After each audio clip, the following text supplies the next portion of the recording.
Bismillahirrahmanirrahim.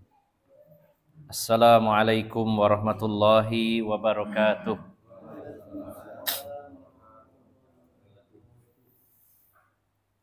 Alhamdulillahilladzi hadana li hadza wa ma kunna linahtadiya laula an hadanallah.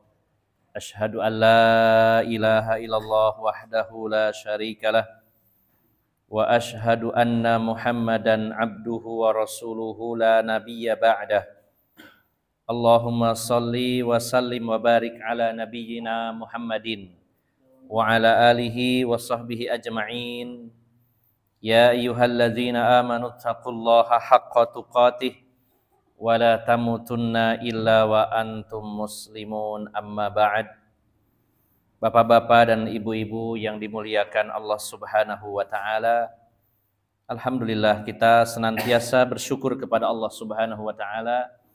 Pada malam hari ini, setiap Jumat ketiga kita bertemu di musola ini, di salah satu rumah Allah Subhanahu wa taala, yang mana tempat-tempat yang pernah kita pijak, yang pernah kita tempati dalam kebaikan-kebaikan maupun dalam dosa-dosa, semuanya akan menjadi saksi di hadapan Allah Subhanahu wa taala. Maka semakin banyak tempat yang kita kunjungi dalam kebaikan, maka semakin banyak pula saksi-saksi atas kebaikan kita di hadapan Allah Subhanahu wa taala. Alhamdulillah, bapak-bapak, ibu-ibu mungkin juga berpindah-pindah dari satu masjid ke masjid lain, dari majelis taklim satu ke majelis taklim yang lain, dan juga dalam ibadah-ibadah yang lainnya. Maka semua tempat itu akan mengabarkan persaksiannya nanti pada hari kiamat di hadapan Allah Subhanahu wa taala. Bapak Ibu yang dimuliakan Allah Subhanahu wa taala, kalau kita ditanya sebenarnya kita beramal solih, termasuk hadir di majelis ilmu seperti malam hari ini, tujuannya apakah untuk mendapatkan ridho Allah, ataukah mendapatkan surga, atau mendapatkan pahala? Yang mana Pak kira-kira? Ridho Allah apa surganya apa pahalanya Pak? Masya Allah. Pada dasarnya tentu itu semua roja, ya, bentuk roja harapan kita dari Allah Subhanahu wa taala, ingin mendapatkan ridhonya, mendapatkan surganya, mendapatkan pahala dari sisi Allah Subhanahu wa taala. Nah, namun Bapak Ibu yang dimuliakan Allah Subhanahu wa taala, sebenarnya anugerah yang paling besar di dunia maupun di akhirat dan tidak ada tandingannya, anugerah terbesar itu adalah ketika seorang hamba mendapatkan ridhonya Allah Subhanahu wa ta'ala. Kita bisa membaca dalam Al-Quran, dalam surat At-Taubah, surat 9, ayat yang ke-72. At-Taubah, surat 9, ayat yang ke-72. Allah Subhanahu wa ta'ala berfirman, wa'adallahul mu'minina wal mu'minat jannatin tajri min tahtihal anharu khalidina fiha wa masakina tayyibatan fi jannati adn wa ridwanum minallahi akbar zalikal fawzul azim. Allah menjanjikan kepada orang-orang yang beriman, baik laki-laki maupun perempuan, apa yang dijanjikan Allah Subhanahu wa taala, yaitu jannatin, ya, ini berbentuk jamak, yaitu surga-surga yang mengalir di bawahnya sungai-sungai. Jadi gambaran sekilas tentang surga, dan ini bukan yang sesungguhnya, namun sebagai gambaran saja, karena surga itu tidak pernah dilihat oleh mata ma la ainun ra'at wala uzunun sami'at wala khatara ala qalbi bashar. Tidak pernah dilihat oleh mata, tidak pernah didengar oleh telinga, dan juga belum pernah terlintas dalam hati seorang manusia. Adapun penjelasan dari Al-Quran dan hadis yang sahih tentang surga, ini hanya gambaran saja. Hakikatnya tidak seperti itu, lebih dari itu. Maka digambarkan surga itu, sesuai namanya jannat, artinya sebuah lokasi yang rimbun. Karena jannah artinya tertutup. Tertutup dengan pepohonan. Rimbun sekali. Sejuk, rimbun, subur. Dan mengalir di bawahnya sungai-sungai.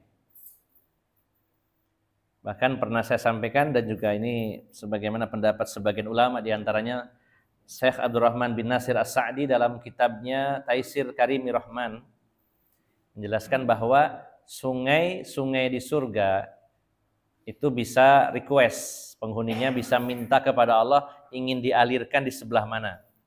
Ya Allah, saya ingin sungai itu mengalir di samping rumah saya.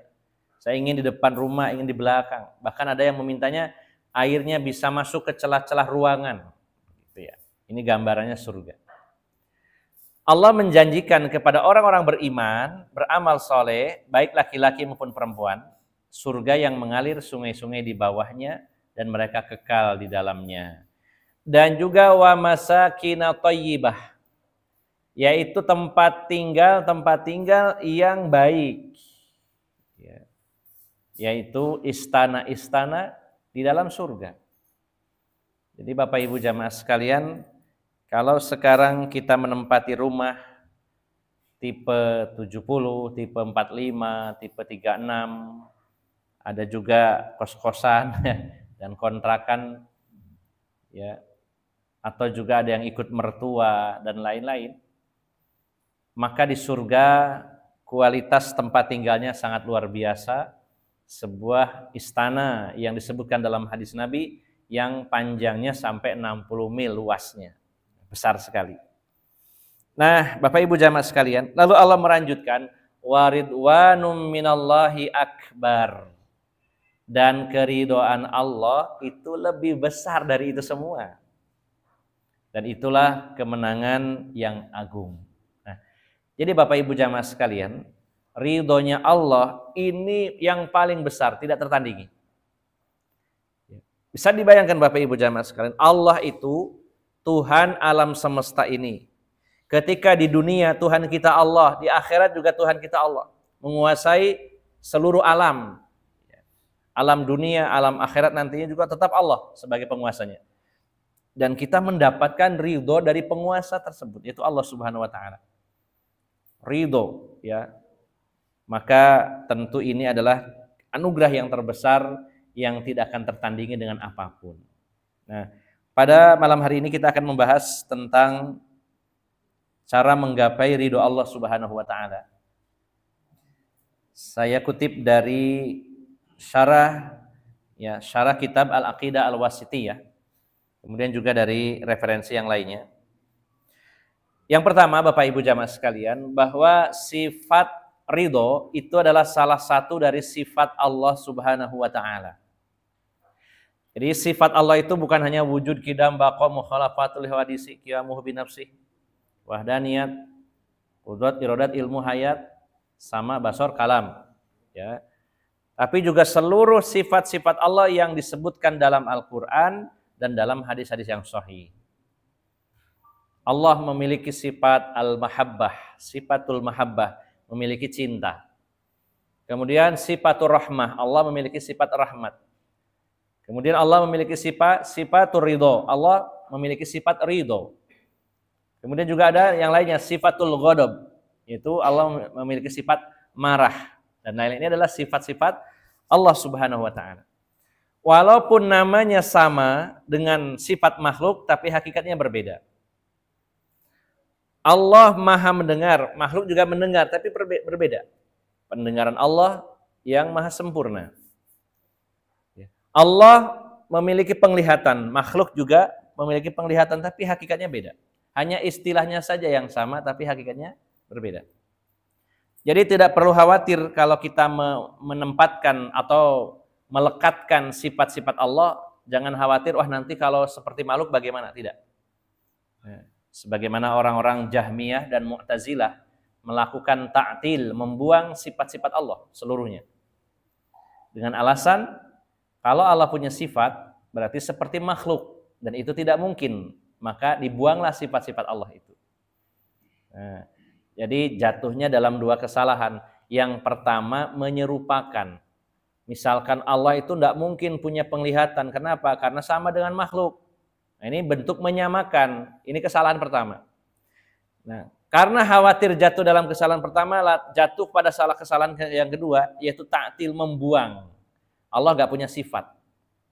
Padahal apa gunanya Al-Quran dan hadis yang sahih menjelaskan tentang nama-nama dan sifat-sifat Allah Subhanahu wa ta'ala.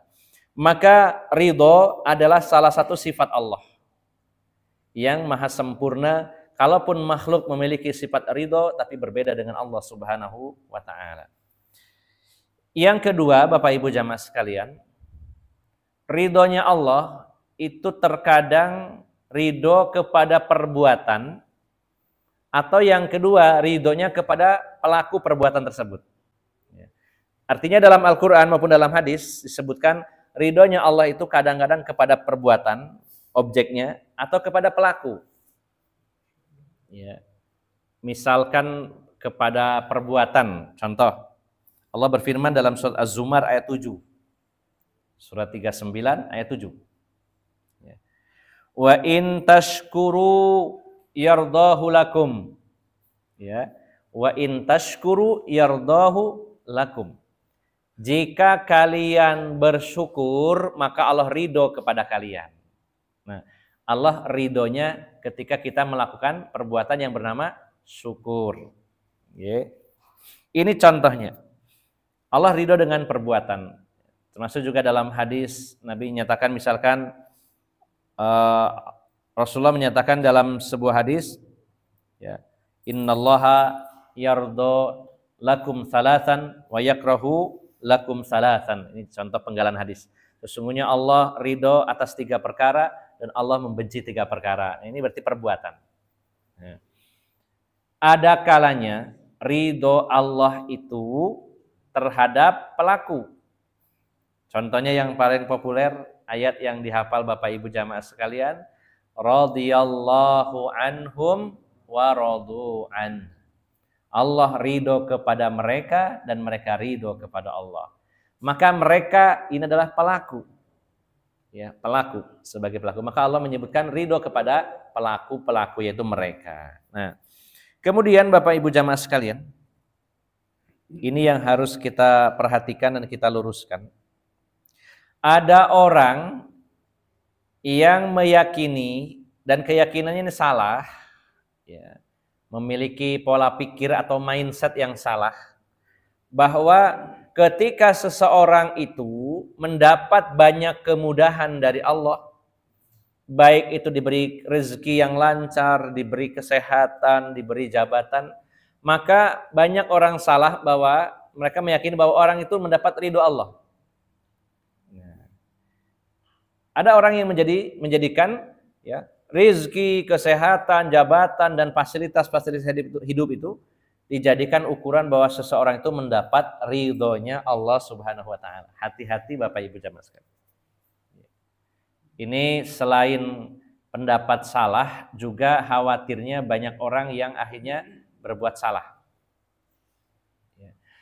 Ketika ada orang yang fasik ini yaitu al-khuruju an ta'atillah, keluar dari ketaatan kepada Allah. Misalkan dia muslim tapi ahli maksiat, ya, banyak melakukan dosa-dosa dan termasuk dosa besar.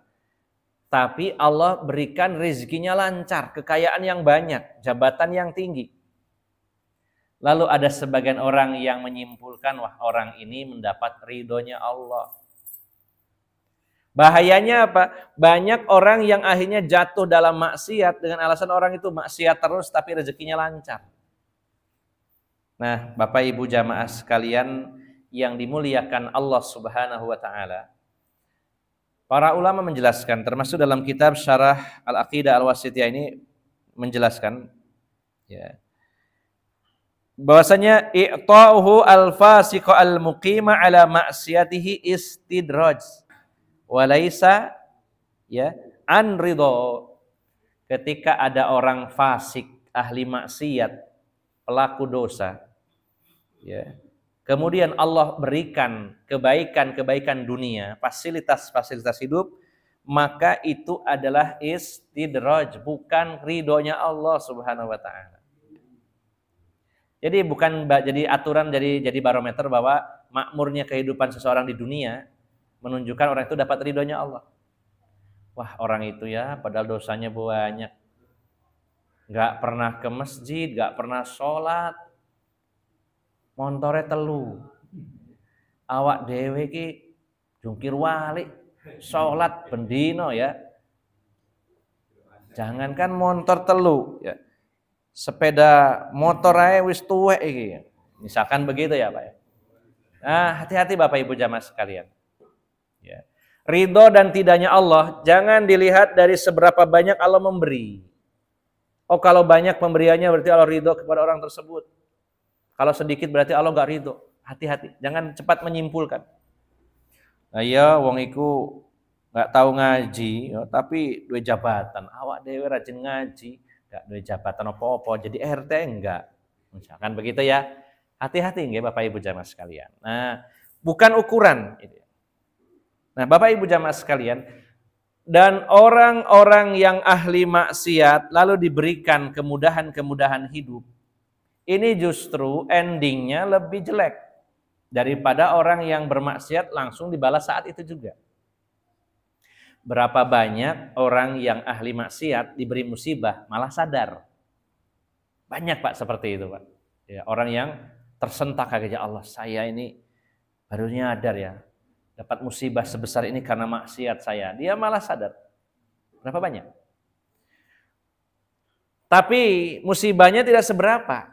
Ya, seimbang ya, daripada yang numpuk-numpuk maksiatnya terus, Allah kasih rezeki yang lancar, badannya sehat, jabatannya tinggi. Maka istilah orang Jawa mengatakan ono titik wan cine. Ada saatnya di mana Allah berikan balasan kebinasaan yang sangat besar. Kita bisa melihat di dalam Al-Qur'an surat Al-An'am surat 6 ayat 44. Surat Al-An'am ayat 44. Allah berfirman, ya, falamma nasu ma dzukkiru bih fatahna alaihim abwaaba kulli syai hatta idza farihu bima utu akhadnahum baghtatan fa idzahum mublisun. Ya. Maka ketika mereka melupakan apa yang diperingatkan kepada mereka, mereka melupakan peringatan Allah. Ya. Maka apa yang terjadi? Fatahna alaihim abwaaba kulli syai. Malah kami akan bukakan seluruh pintu-pintu kebaikan. Dibukakan semua Pak malahan. Nun sewu bahasa kasare opo karepe dituruti sama Allah. Padahal dia ahli maksiat. Ada fenomena ini memang seperti itu. Semakin maksiat, semakin lancar rezekinya. Semakin tinggi jabatannya.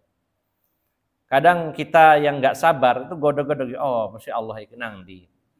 Nah, naudzubillah ya, sampai gitu ya. Mau sare wong zalim kayak ngono ya. Wis duwe jabatan diukur. Zalim ndang dolime nang si Joloro tok nang sak Indonesia didolimi misalnya. Ada nggak sabar Pak kita. Ya. Di satu sisi ada yang tidak sabar, ya, menyimpulkan terlalu cepat, kok Allah membiarkan ya orang ini, kenapa?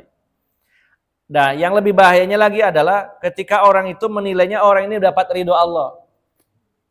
Sehingga banyak juga yang menirunya, ngapain capek-capek ibadah, tetap melarat, mending kayak wong iku ya, ahli maksiat rezekinya lancar. Nah, ada yang seperti itu. Maka ingat kata Allah, ketika mereka itu melupakan peringatan dari Allah, kami akan buka, ya, kalimatnya itu fatahna alaihim abwaaba kulli syai. Kami akan buka pintu-pintu kebaikan seluruhnya. Pingin apa dituruti sama Allah.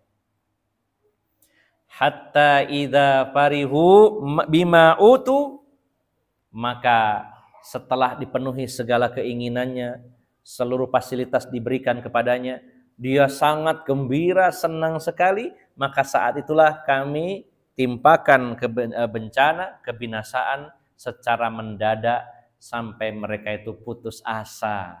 Nah, jadi sabar dulu ya. Ada saatnya di mana janji Allah itu akan ditepati, bahwa orang-orang yang zalim, orang-orang yang ahli maksiat, kalau sekarang diberi berbagai fasilitas hidup, justru itu tandanya Allah benci orang tersebut, sehingga apa? Supaya semakin jauh dari Allah, dilulu terus.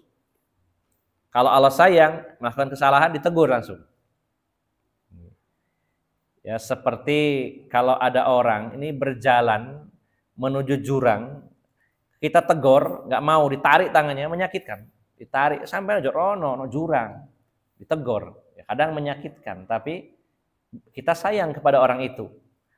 Ya. Tapi kalau kita benci orang ini, menginginkan orang ini celaka, menuju jurang, dikipasi, terus mas semangat ya, sing cepet. Kurang banter tak tumpahin motor ya, sebagai misalnya begitu. Akhirnya bablas masuk jurang. Justru Allah kalau memberikan fasilitas hidup kepada ahli maksiat, itu sedang dilulu supaya lebih jauh lagi. Itu menunjukkan hilangnya kecintaan Allah kepada orang tersebut. Nauzubillah. Jadi kalau kita berbuat salah kemudian dapat musibah, kita harusnya berterima kasih kepada Allah Subhanahu wa taala. Nah, ini jadi Bapak Ibu jamaah sekalian, ukuran ridho Allah kepada seseorang atau kepada satu kaum itu bukan dipandang, dilihat dari seberapa banyak Allah beri orang tersebut dari urusan-urusan dunia. Lalu siapa yang akan mendapat ridho Allah? Dan ini yang harus kita targetkan Bapak Ibu jamaah sekalian. Ada 4 kelompok orang, ini bukan pembatasan namun dari beberapa dalil dikumpulkan. Ada 4 orang yang mendapatkan ridho Allah. Oke. Siapa mereka? Nah, yang pertama, kita catat, kita ingat-ingat. Yang pertama yaitu orang-orang yang bersegera melakukan perintah-perintah Allah. Kalau Allah perintah, segera dilaksanakan. Sat-set, wat-wat. Ya, tidak menunda-nundanya. Nah, dalilnya apa? Dalam surat Toha, surat 20, ayat 83 dan ayat 84. Ketika Allah Subhanahu wa taala memanggil Nabi Musa dan kaumnya, maka Nabi Musa yang paling terdepan memenuhi panggilan Allah Subhanahu wa taala. Maka Allah bertanya kepada Nabi Musa di ayat 83, "Wa ma ya a'jalaka an qaumika ya Musa." Ya, surat Toha ayat 83 84. "Wa ma a'jalaka an qaumika ya Musa." Dan mengapa engkau datang lebih cepat daripada kaummu wahai Nabi Musa? Apa alasan engkau wahai Musa datang memenuhi ya panggilanku, perintahku melebihi kaummu? Maka Nabi Musa menjawab, qalahum ulai ala athari wa ajiltu ilaika rabbi litardo. Nah, garis bawah di belakangnya litardo.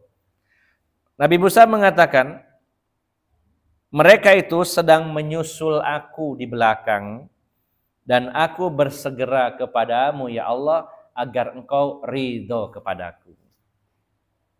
Jadi kalau Allah ingin meridhoi kita, yang pertama kita harus bersegera dalam kebaikan. Ya. Jadi Bapak Ibu jamaah sekalian, sering saya nasihatkan kepada diri saya pribadi khususnya, dan umumnya kepada Bapak Ibu jamaah sekalian, kita bedakan perkara akhirat dan dunia. Kalau urusan akhirat, kita harus selalu yang terdepan. Dan sebisa mungkin memang jangan didahului orang lain. Harusnya kita itu tidak terima ada yang nyalip kita dalam urusan akhirat. Namanya fastabiqul khairat atau musabaqatul fil khairat, berlomba dalam kebaikan. Ada enggak lomba itu menyuruh ya musuhnya, monggo Pak jenengan duluan? Enggak ada kan. Lomba lari, wah finishnya di sana. Monggo, monggo, monggo, duluan Pak. Ada nggak mungkin Pak. Pastinya berjuang gimana caranya supaya kita yang terdepan. Ya, namanya lomba. Begitu pula dalam urusan akhirat, berlomba dalam kebaikan. Jadi, nah ini Masya Allah Pak Ira sudah betul-betul ditanamkan. Kita ini kadang dalam urusan akhirat itu oleh-olehan, apa nggih? Saling menunggu. Ya, masjid kotor, ya. Diumumkan takmir ini monggo bapak-bapak yang longgar bisa bantu-bantu bersih-bersih. Barangkali wong ikut saya. Sing sana juga begitu, Mbak, ikut aja. Ya, oleh-olehan. Nah, dalam urusan akhirat, wah ini kesempatan. Kita lihatnya, oh ini peluang. Harus saya duluan. Selama ada kemampuan, tidak ada uzur, harus yang terdepan. Wah ini ada rumah janda tua, ya bocor. Oh di sini-sian, gitu ya. Cepet-cepetan, jangan mah. Ono pengumuman rumah janda usia selawe tahun bocor, wah royoan gitu. Karena jandanya kalau ini, bukan karena kebaikannya. Nah, jadi Bapak Ibu jamaah sekalian, dalam hal apapun berkaitan akhirat kita harus bersegera lebih duluan dan selalu menginginkan saya harus yang terdepan. Dalam bab apapun Rasulullah menyuruhnya seperti itu. Banyak hadis yang berbunyi badiru bil a'mal. Badiru bil a'mal. Beberapa hadis bunyinya seperti itu. Bersegeralah dalam beramal. Bagaimana Rasulullah ketika menganjurkan kita untuk sholat berjamaah berada di shaf awal. Ya. Sampai Rasulullah menyatakan innallaha wa malaikatahu yusholluna ala shaffil awal. Sesungguhnya Allah dan para malaikat bersalawat kepada orang yang berada di shaf awal. Selama kita memang ada kesempatan untuk di shaf awal. Nah, Ustadz tadi shaf kedua, jauh ketinggalan ya di jalan. Nah, kita berlomba. Jangan biarkan teman kita, monggo Pak, sampainya di depan jangan. Saya yang depan ya. Nah, gitu Pak. Dalam urusan akhirat tidak apa-apa seperti itu. Dengan cara yang baik tentunya ya. Jangan ikut sampai jodoh sikut ya. Tetap dengan cara yang baik, tapi kita ingin yang terdepan dalam kebaikan. Nah, adapun dalam urusan dunia, nah ini sebaliknya, santai saja dalam urusan dunia, jangan royoan gitu ya, nggak usah ngoyo istilahnya ya, tetap bersemangat tapi jangan sampai ya berebut sampai harus berbuat zalim kepada orang lain yang selevel sikut yang bawah dijejak ya, yang di atas dijilati gitu ya. Sampai segitunya Pak dalam urusan dunia. Nah, jadi yang pertama supaya mendapat ridho Allah yaitu napa Bapak Ibu, kita bersegera dalam kebaikan, dalam menjalankan perintah Allah Subhanahu wa taala. Setiap ada peluang ya, di grup WA, di pengumuman apapun, selama kita mampu, ada waktu, ya kemudian tidak ada halangan, langsung ambil kesempatan itu. Nah, yang kedua Bapak Ibu jamaah sekalian, yaitu menjadi orang yang memiliki sifat yaitu siddiq, jujur. Ya. Kalau ingin mendapatkan ridho Allah, jadilah orang yang jujur walaupun itu pahit. Ya. Kita bisa baca dalam surat Al-Maidah ayat 119. Surat 5 ayat 119. Allah Subhanahu wa taala berfirman, qala Allahu hadza yaumun yanfa'us shadiqina sidquhum. Lahum jannatun tajri min tahtihal anharu khalidina fiha abada radhiyallahu anhum wa radu'an dzalikal fauzul azim. Allah berfirman, inilah hari di mana bermanfaat ya bagi orang-orang yang jujur kejujuran mereka. Di hari kiamat nanti Allah akan mengatakan inilah saatnya di mana kejujuran yang kalian lakukan di dunia bermanfaat. Ya. Bagi mereka ada surga-surga yang mengalir di bawahnya sungai-sungai. Mereka kekal selama-lamanya dan Allah ridho kepada mereka, mereka ridho kepada Allah, dan yang demikian itu adalah kemenangan yang agung. Nah, Jadi yang kedua Pak, jadi orang jujur. Sebenarnya orang berbohong itu ada dua macam. Yang pertama itu orang yang expert dalam kebohongannya, artinya dia sudah mendarah daging. Ya, dia memang pembohong.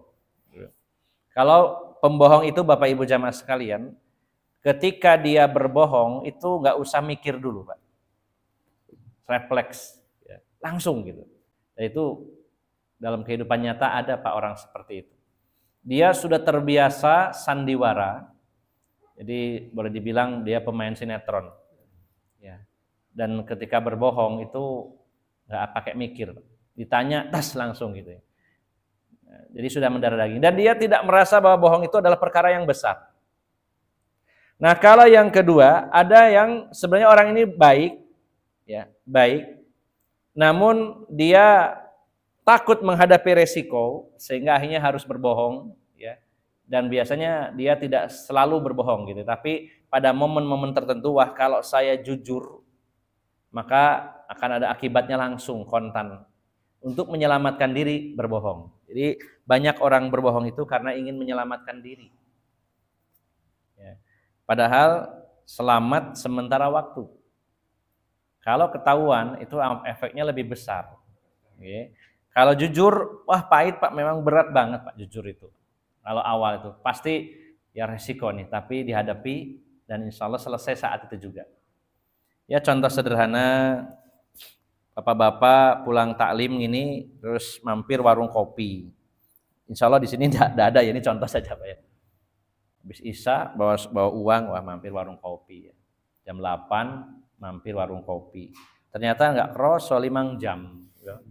Jam 1. Wah iki bahaya, iki bojoku muring-muring. Apa ya? Terus disiapkan dari jauh-jauh ya. Kok supaya lolos dari kemarahan istri, maka berbohong.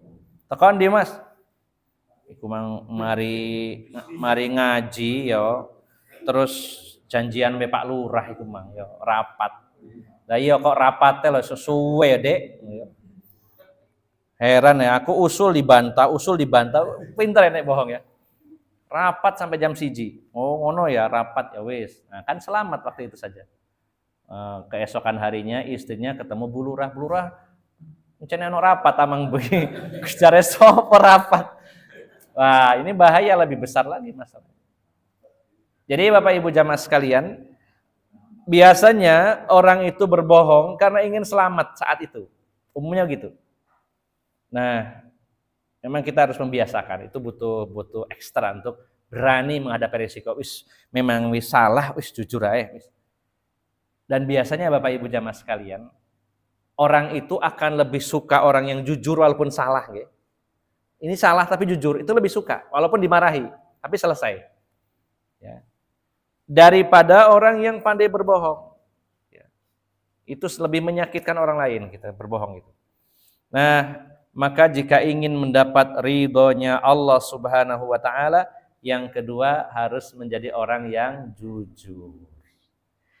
Dan yang ketiga, supaya mendapat ridhonya Allah Subhanahu wa Ta'ala, harus memiliki sifat takut atau istilahnya khasyah kepada Allah Subhanahu wa Ta'ala. Dalam surat Al-Bayyinah ayat terakhir, ayat ke-8, radhiyallahu anhum wa radu'an dzalika liman khasyiya rabbah. Khasyiya rabbah. Allah ridho kepada mereka dan mereka pun ridho kepada Allah. Dan di ayat terakhir Allah menyatakan dzalika, yang demikian itu liman, bagi orang yang khasyiya, takut rabbah, Tuhannya. Keridhaan Allah bagi mereka yang takut akan Allah Subhanahu wa Ta'ala. Semakin besar rasa takut kita kepada Allah, semakin baik. Ya. Jadi berbanding lurus. Kalau semakin takut, semakin baik. Semakin berani, semakin jelek. Nah, begitu. Yang terakhir, Bapak Ibu jamaah sekalian, supaya mendapatkan ridhonya Allah Subhanahu wa Ta'ala, yang terakhir, yaitu kita harus mendapatkan ridho dari orang, ya, Dari orang di mana ridhonya orang tersebut, ya, ridhonya orang tersebut menyebabkan ridhonya Allah. Ada gambaran Pak ya? Kita mencari ridho Allah dengan cara apa? Mencari ridhonya orang, di mana kalau orang itu ridho kepada kita, Allah pun ridho. Artinya ridhonya Allah tergantung orang tersebut. Siapa mereka? Ada 3. Yang pertama Rasulullah Sallallahu Alaihi Wasallam. Sebagaimana Allah nyatakan dalam surat Al-Fatah ayat 18. Surat Al-Fatah ayat 18. Allah berfirman, laqad radiyallahu 'anil mu'minina idh yubayyi'unaka tahtas syajarah. Fa'alima ma fi qulubihim fa anzalas sakinata 'alaihim wa sabahum fathan qariba. Dan sesungguhnya Allah ridho kepada orang-orang yang beriman yang berbaiat kepada Rasulullah sallallahu alaihi wasallam di bawah pohon. Yaitu baiatur ridwan, kisah baiatur ridwan. Sesungguhnya Allah ridho kepada orang-orang beriman yang menyatakan janji setia di hadapan Rasulullah sallallahu alaihi wasallam. Ya. Dan Allah mengetahui apa yang ada dalam hati mereka, maka Allah turunkan ketenangan kepada mereka dan mereka mendapatkan balasan berupa kemenangan yang dekat. Kalau Rasulullah ridho, maka Allah ridho. Yang kedua, kira-kira siapa Pak? Ridhonya orang tua. Karena Rasulullah menyatakan, ridhollahi fi ridhol walidain. Ridho Allah tergantung ridhonya kedua orang tua. Kalau ada di antara kita yang telah membuat kecewa orang tua, apalagi sampai menangis ibu kita, bapak kita, kecewa, sedih, jengkel, marah kepada kita, tidak ridho, segera minta maaf dan minta ridhonya, jika masih ada. Jika masih ada. Karena ridho mereka akan membuahkan hasil, yaitu ridhonya Allah Subhanahu wa ta'ala. Dan kemurkaan mereka juga mendatangkan kemurkaan Allah Subhanahu wa ta'ala. Yang terakhir, ridho siapa? Yaitu ridhonya suami kepada istri. Ibu-ibu terutama, okay? Karena Rasulullah bersabda, ayyumam ra'atin ya, matat wa zaujuha anha radin dakhalatil jannah.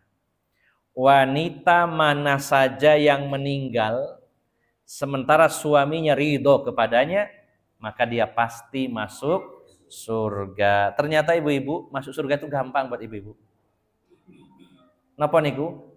Dapat ridhonya suami.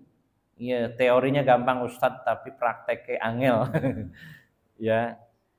Seringkali nun sewu, banyak pasangan-pasangan, terutama para ibu, menganggap bahwa ya, apalagi suaminya itu seumuran atau teman sekolah, itu apa bedanya saya dengan suami saya? Kan sama-sama, levelnya sama, seiring. Ya. Levelnya sama, nggak ada perbedaan. Kenapa harus cari ridhonya suami, sementara suami nggak usah nyari ridhonya istri? Misalnya. Apa bedanya kok ada diskriminasi seperti itu? Nah, yang pertama Bapak Ibu jamaah sekalian, ketika seorang wanita itu belum menikah, maka dia berada dalam tanggung jawab dan naungan lindungan siapa? Ayahnya, terutama ayahnya, ya. Ayahnya. Makanya kenapa yang menikahkan itu ayahnya, bisa langsung atau diwakilkan kepada penghulu. Ya. Bukan wanitanya langsung menikah sendiri, tapi ada serah terima istilahnya. Ya. Kan ijab qabul itu artinya serah terima. Ya, diserahkan, diterima. Makanya kalimatnya qabil tu, saya terima. Dengan kata lain, ya, ketika seorang laki-laki menikahkan putrinya dengan laki-laki lain, ankahtuka wa zawajtuka bibinti, siapa namanya? Bimahri, misalkan khotamun minadz zahab halan. Saya nikahkan putri saya bernama Fulanah binti Fulan dengan mas kawin, yaitu 1 cincin emas dibayar tunai. Nah, maka laki-lakinya menjawab, qabiltu nikahaha wa tazwijaha bil mahril mazkur. Saya terima nikahnya Fulana binti Fulan dengan mas kawin tersebut dibayar kontan. Sah? Sah. Nah, simpel Pak. Artinya apa? Tanggung jawab seorang ayah terhadap anak perempuannya dilimpahkan kepada suaminya. Mulai detik ini sudah kamu di bawah tanggung jawab suamimu dunia akhirat, yang memberi kamu makan, yang memberi kamu bernaung, yang melindungi kamu, menjaga kamu dari api neraka, suamimu. Wah, ini besar sekali Pak tanggung jawab ini. Maka wajar kalau seorang meminta ridho orang tuanya, kalau sudah bersuami, istri minta ridho suami. Yang kedua, memang levelnya di mana-mana suami adalah imam. Ya, banyak para wanita itu sebelum menikah berdoa, ya Allah, hadirkanlah seorang imam dalam hidupku. Begitu datang imamnya jadi makmum. Yang jadi imam ibunya gitu lah. Kan banyak seperti itu. Ini salah persepsi dan salah penempatan. Ya. Maka ibu-ibu yang dimuliakan Allah Subhanahu wa taala sudah dinas di dalam Al-Qur'an, dalam hadis Nabi sallallahu alaihi wasallam, bahwa seorang wanita yang taat kepada suaminya dan juga mendapatkan ridho suaminya, jika meninggal dunia dia masuk surga. Maka ya sering-seringlah bertanya kepada suaminya. Kalau belum pernah, nanti pulang. Ya. Mas sampean niku ridho napa boten kali kula. Ditanya, ibu pernah bu kayak gitu bu? Harus sering ya, harus sering bertanya. Ya. Saya pribadi sering digituin sama istri memang ya. Sampai ridho enggak sama saya. Ini malam ini saya meninggal. Gitu. Harus sering-sering. Pak, mbok menawa kok bengi aku mati. Sampai ridho napa boten? Oh ridho bu, ridho. Alhamdulillah. Enak plong gitu. Ya. Gak ridho aku bu. Lah, kenapa sampean gak ridho? Tanyakan ya, ditanyakan. Nah, ini harus clear. Harus betul-betul dapat bahwa istri dapat ridho dari suami. Jadi Bapak Ibu jamaah sekalian, saya rangkum, saya simpulkan bahwa ridho adalah salah satu sifat Allah Subhanahu wa taala. Walaupun manusia juga punya sifat ridho, tapi sifat ridhonya Allah maha sempurna. Kemudian ada kalanya Allah menyebutkan ridho itu kepada perbuatan atau disebutkan juga pelaku. Kemudian kekayaan, jabatan dan segala fasilitas hidup kepada seseorang bukan atau tidak selalu identik bahwa orang tersebut mendapatkan ridho Allah. Kita harus perhatikan. Orang-orang yang mendapat ridho Allah, mereka adalah diantaranya orang yang bersegera dalam memenuhi panggilan Allah. Bersegera dalam menjalankan perintah Allah. Yang kedua, orang-orang yang jujur. Yang ketiga, orang-orang yang takut kepada Allah. Dan yang keempat, orang yang mendapatkan ridho dari orang-orang yang mana keriduan orang-orang tersebut mendatangkan keriduan Allah Subhanahu wa taala. Mendapat ridhonya Rasulullah, mendapat ridhonya orang tua, jika itu seorang wanita mendapat ridho dari suaminya. Mudah-mudahan kita mendapatkan karunia terbesar ini, yaitu ridho Allah Subhanahu wa taala di dunia maupun di akhirat. Demikian Bapak Ibu jamaah sekalian, semoga bermanfaat dan mohon maaf atas segala kekurangan. Billahi taufiq wal hidayah. Assalamualaikum warahmatullahi wabarakatuh. Subhanallah.